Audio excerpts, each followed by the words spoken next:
because he was the editor of this journal. And he's like, you know what, this is a decent paper, I'm going to make sure it gets published. And I would have never thought about that before. And it really was kind of cool to see it in print for the first time. And it really sort of helped me on this path that research is really a cool thing to do.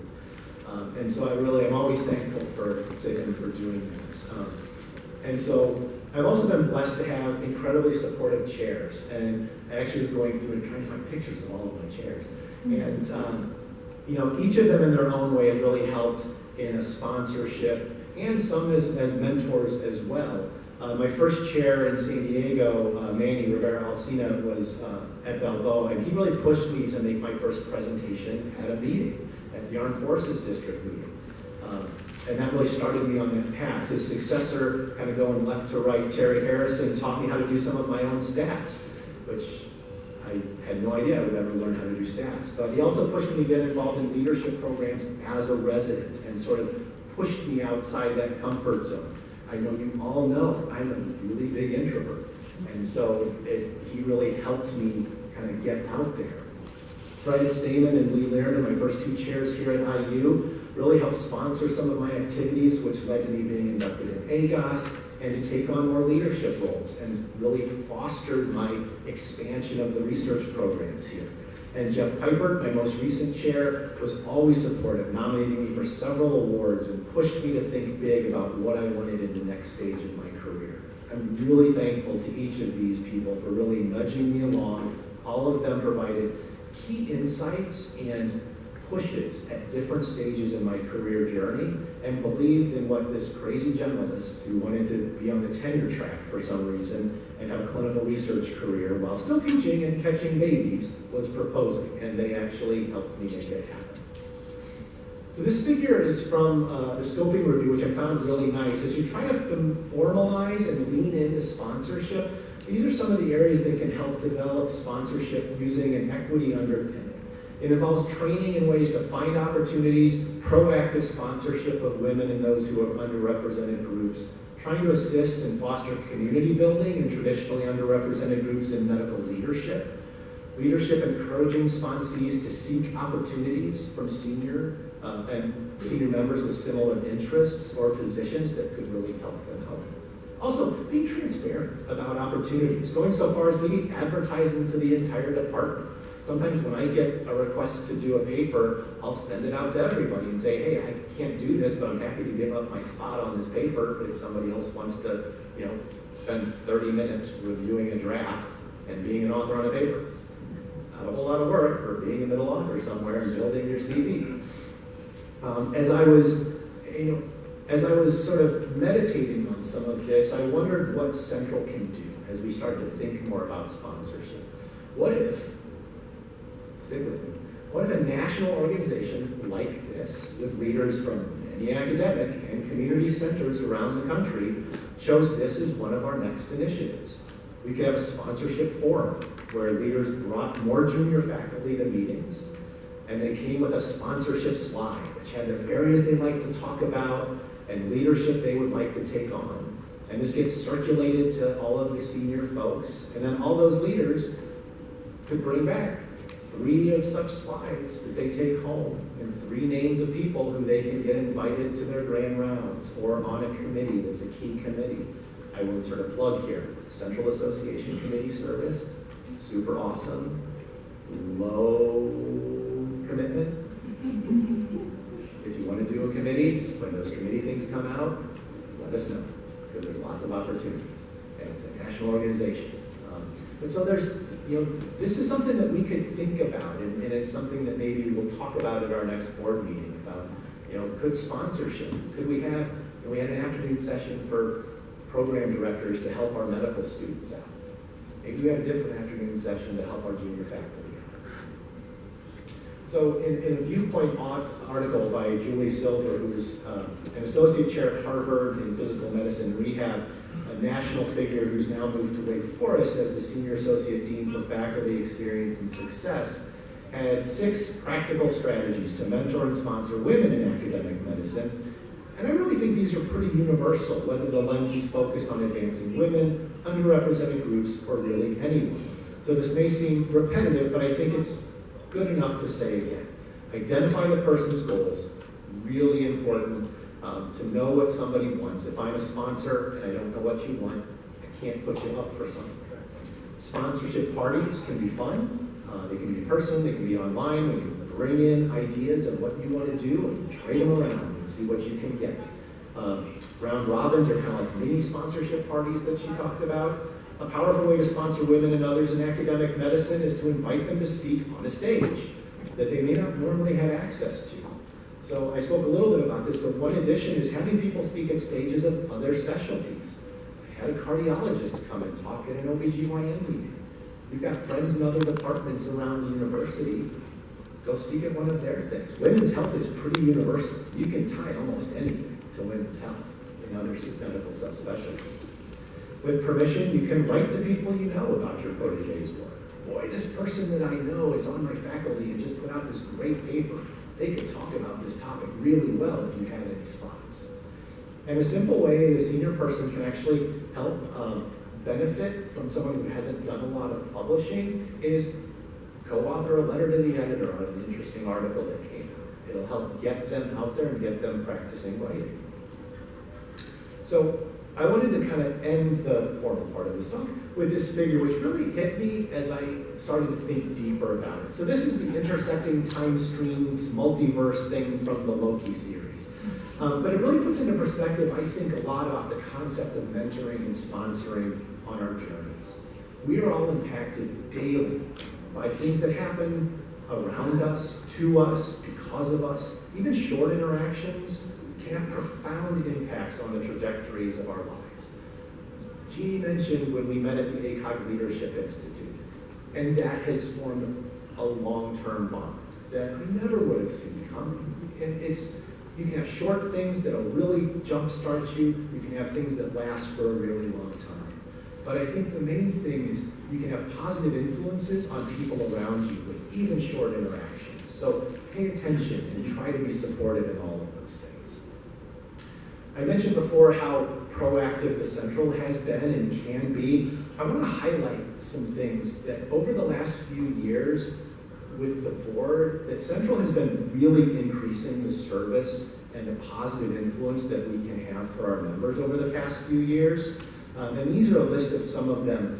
We've joined the 21st century with the ability to do things online. You can register for meetings online. You can pay for things, your dues. You don't have to write a check anymore and send it into Rochelle. We've done things. We've completed the agreement with the North American Proceedings of Gynecology and Obstetrics to publish our abstracts. Thank you, Dr. Rossi from the University of Cincinnati. He's the editor-in-chief. The abstracts from 2022 and 2023 have already been published online, and we're anticipating these abstracts from this meeting soon, and they've submitted their PubMed indexing application, and soon all of these will be indexed individually. I can't stress that enough. This is different than all the other societies that publish abstracts as supplements. You can't find those in PubMed. Ours, you're going to be able to find in PubMed as an individual abstract. And in publishing in NACO, where it also has open access fees that we know, but they've maxed it out at $700. Let me let that sink in for a minute. Raise your hand if you've been slapped with article processing charges of $3,000 and higher. Absolutely. It's ridiculous. So I applaud it, and I'm not on the editorial board. I don't have any stock in NAPCO, but I think it's really important for us and for our trainees as they get into more competitive areas that we've got this service for our folks. Central has also expanded opportunities for membership and categories to register for meetings. We've had one-day registrations, which helps local providers to get there even for a day or two to the meeting, even if they can't close their practice down for a few straight days. We partnered with the local Indiana ACOG section for this meeting to help support our bevy of medical students who have come from Indiana University and Marian University here in town to kind of help get the next generation into environments like this. Paraphrasing the immortal Whitney Houston, and I'm not going to sing this one because I'll start crying. I believe our trainees are our future. Teach them well and let them lead the way. Yeah, I'm not going to sing. Okay, so at this meeting, we debuted the program directors panel to help our medical students. As I mentioned, I'd really like to start this discussion about how we can help with sponsorship as well for our junior faculty. Anything we can do to really make this organization relevant in its collegiality, friendliness, and the environment that we've all come and know and love is really important. So you've endured and hopefully been somewhat convinced about the importance of things like mentorship and sponsorship as keys to all of our success and longevity. I want to take a few minutes to pass along a few keys that I've learned, often with some missteps and false starts as we go, that have really helped me achieve some sort of harmony as I've gotten this many years into my life.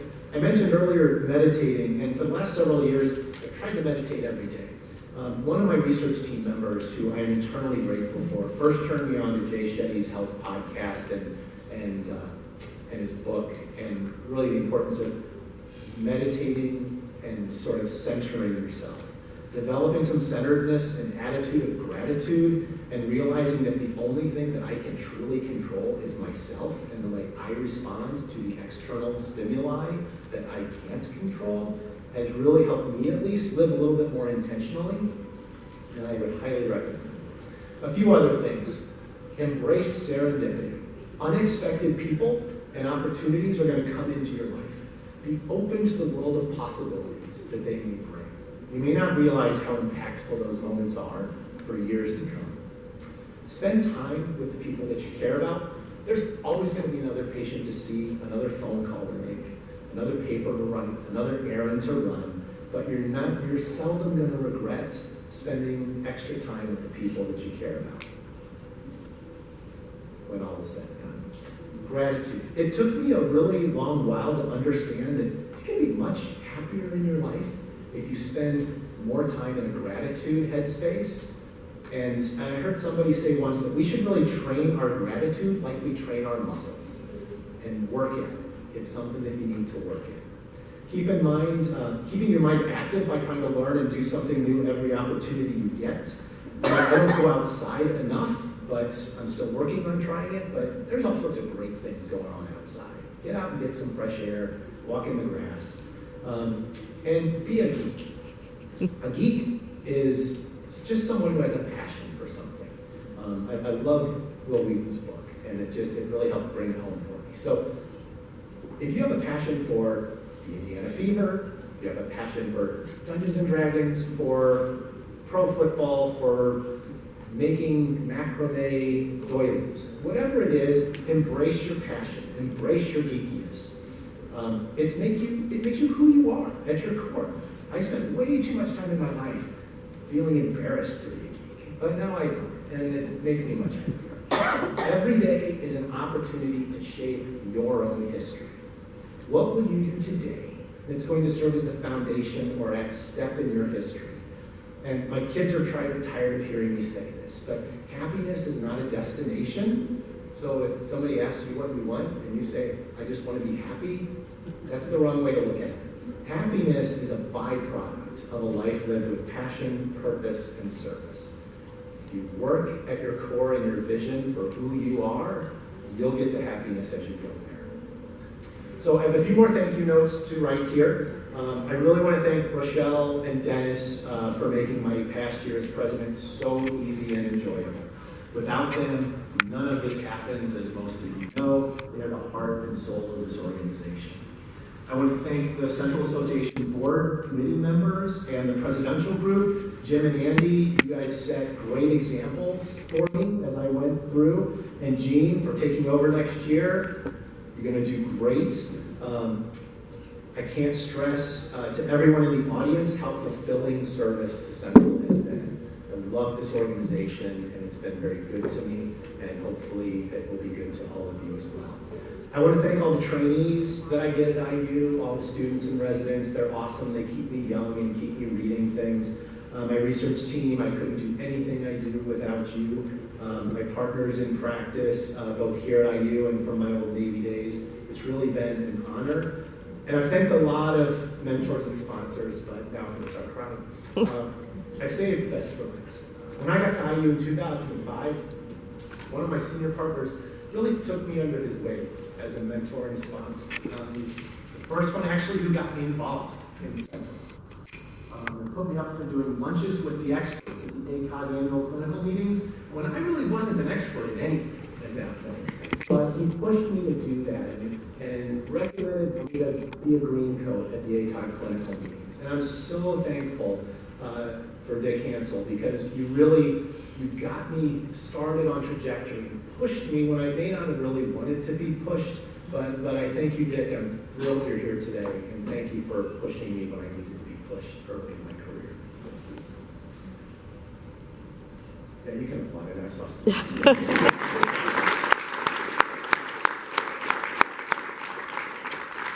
I have to thank my parents for everything, literally for everything. Unfortunately, they're like meandering around Door County today, so they couldn't be here.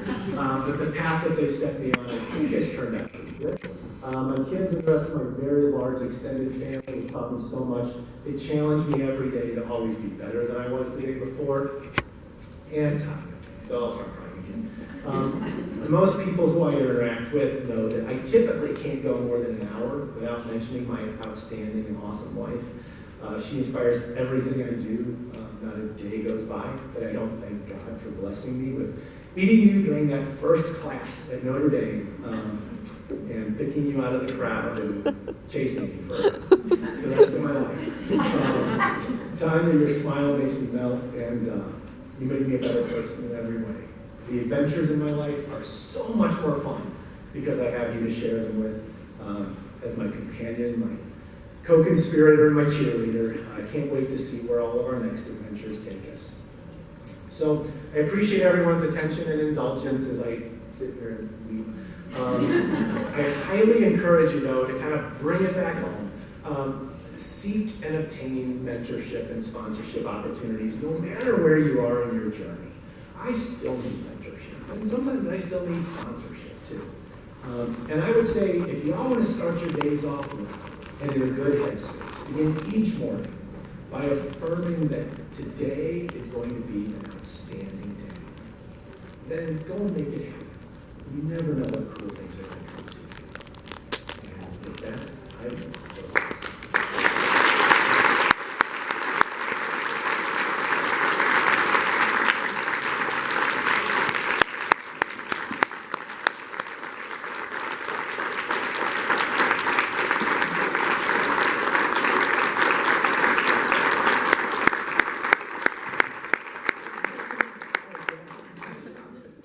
So I would now love to call up Gene Goodman.